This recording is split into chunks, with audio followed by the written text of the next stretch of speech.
Em nome do Pai, do Filho e do Espírito Santo. Amém. Chegamos à quinta-feira da 28ª semana do Tempo Comum. Hoje a igreja faz memória a Santo Inácio de Antioquia, bispo e mártir. Inácio, cujo nome significa fogo, nasceu na Síria, foi o segundo bispo de Antioquia e combateu a heresia. Ele morreu mártir em Roma, triturado pelas feras. A seu exemplo, busquemos testemunhar a chama da fé pelo serviço generoso à igreja e ao mundo. Amém. Obrigado por me receber em sua casa, por fazer comigo esse pequeno apostolado da palavra. Seja bem-vinda. Aqui embaixo se inscreva no nosso canal. Vale a palavra de Deus.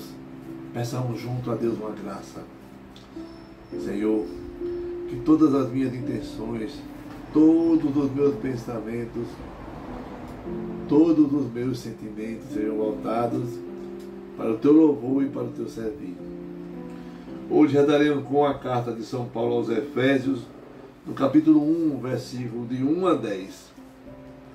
Diz assim: Paulo, apóstolo de Cristo Jesus, pela vontade de Deus, aos santos e fiéis em Cristo Jesus, a vós graça e paz da parte de Deus, nosso Pai, e do Senhor Jesus Cristo.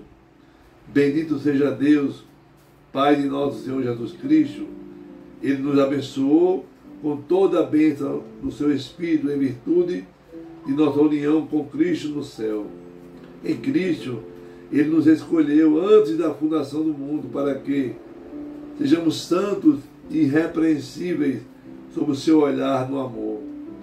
Ele nos predestinou para sermos seus filhos adotivos por intermédio de Jesus Cristo, conforme a decisão de sua vontade, para o louvor da sua glória e da graça com que Ele nos cumulou no seu bem amado.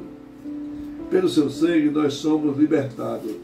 Nele as nossas faltas são perdoadas, segundo a riqueza da vossa graça, que Deus derramou profundamente sobre nós, abrindo-nos a toda sabedoria e prudência.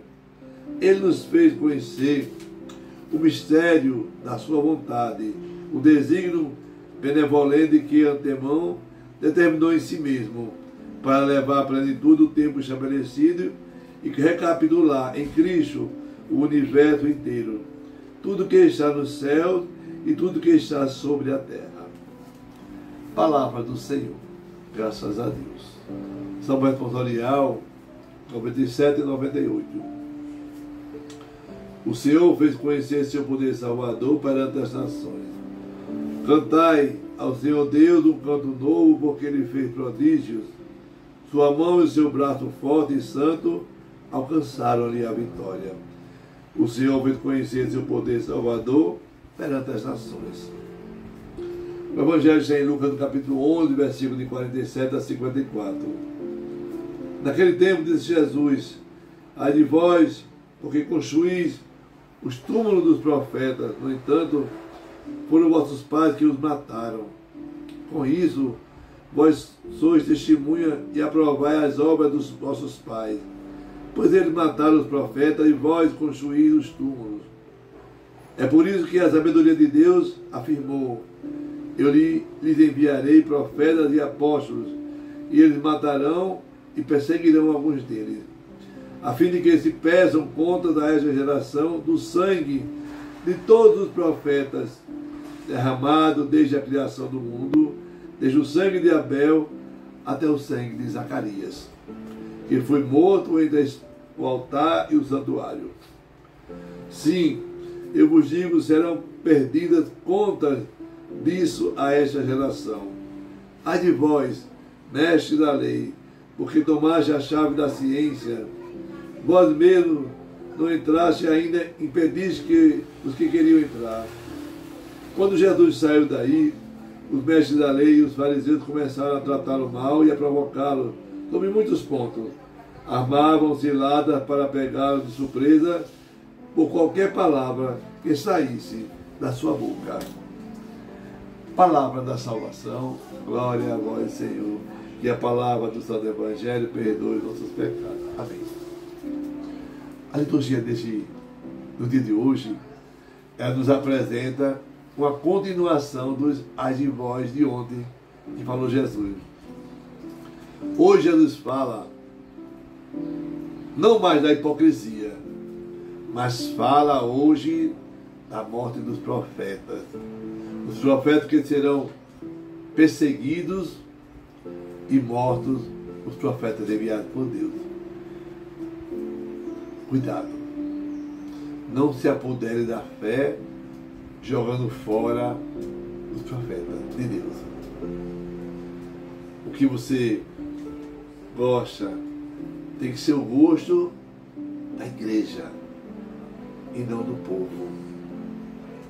A igreja, ela estuda, ela reza e nos dá tudo pronto para nós entrarmos em contato com Deus. Então, muitas vezes o nosso silêncio vai ajudar mais do que as nossas opiniões. Cuidado com o seu amar, cuidado com o seu servir. Amém? Mas isso acontece com a gente em todos os lugares. E às vezes as pessoas pensam que a igreja é propriedade nossa. Então, da fé, nós não nos apropriamos. Eu quero assim porque vai estar mais confortável para mim. Eu quero assim porque é melhor para mim. Não, a igreja já determinou como tem que ser feito. Então não feche as portas do céu para os profetas de hoje. Hoje é a primeira carta de Paulo aos Efésios, capítulo 1, né? Essa carta começa hoje, vamos ler ao longo da semana, ou da próxima semana também. Paulo está no primeiro cativeiro. Para Paulo, Jesus, ele é o grande projeto do Pai, é Jesus. É por Jesus Cristo, o Senhor, que os meus pecados e os seus pecados são redimidos. E é a ressurreição que nos empodera vencer o pecado e a morte e participarmos um dia da grande humanidade celeste. É a igreja que nos faz reconciliar, unirmos com a cabeça que é Jesus Cristo. Então somos convidados a contemplar essa liturgia a vontade de Deus, que deseja que eu e você participemos um dia da sua divindade. Como fala o Salmo hoje, o Salmo 97 e 98. O Senhor fez conhecer o seu poder salvador perante as nações, perante todo mundo. Deus fez conhecer.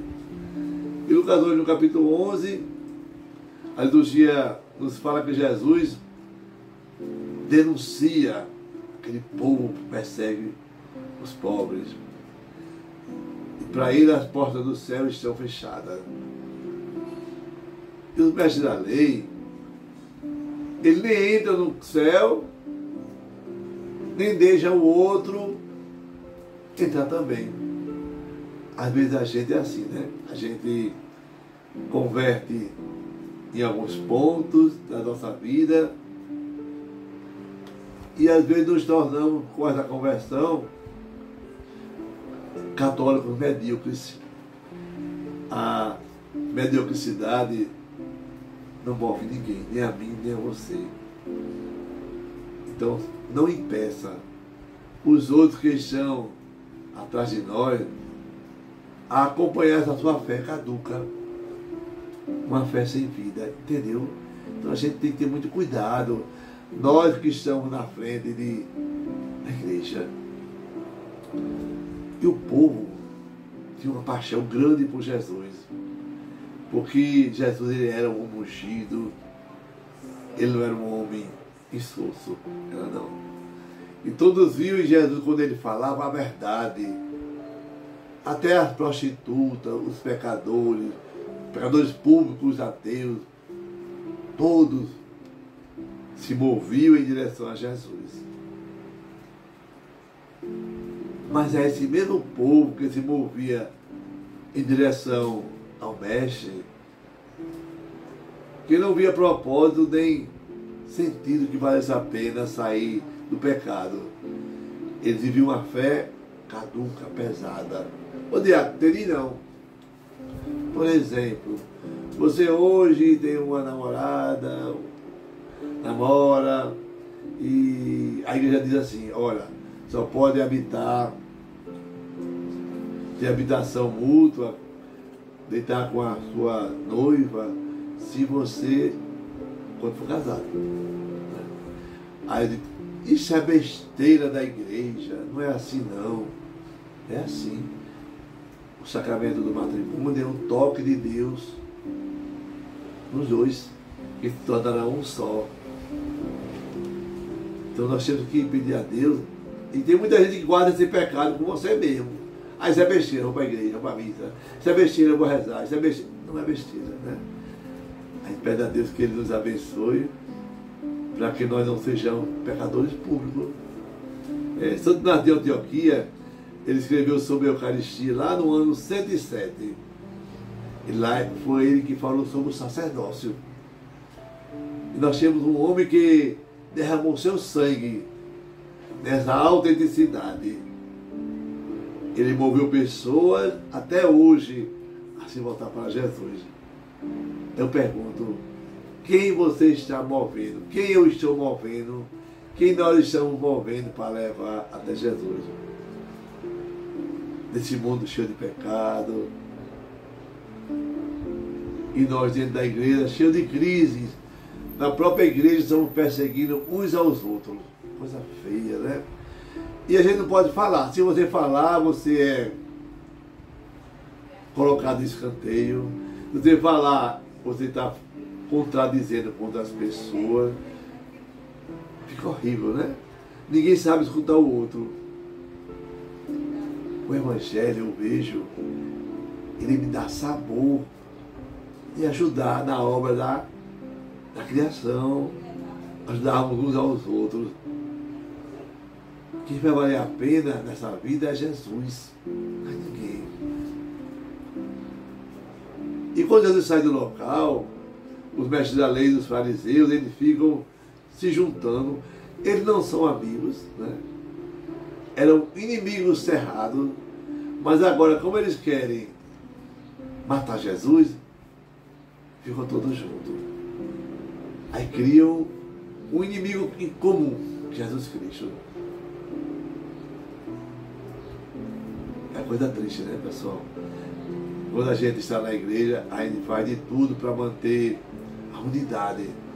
Aí vem pessoas do outro lado achando que você é quem está distorcendo, se metendo, dando palpite. Meu Deus, a igreja é de todos. Outra coisa, você não pode estar fazendo coisa errada na igreja. E às vezes as pessoas fazem a gente besta, faz um monte de coisa errada, a gente está vendo, e com medo de ser agredido, afastado, não ter vez, se cala.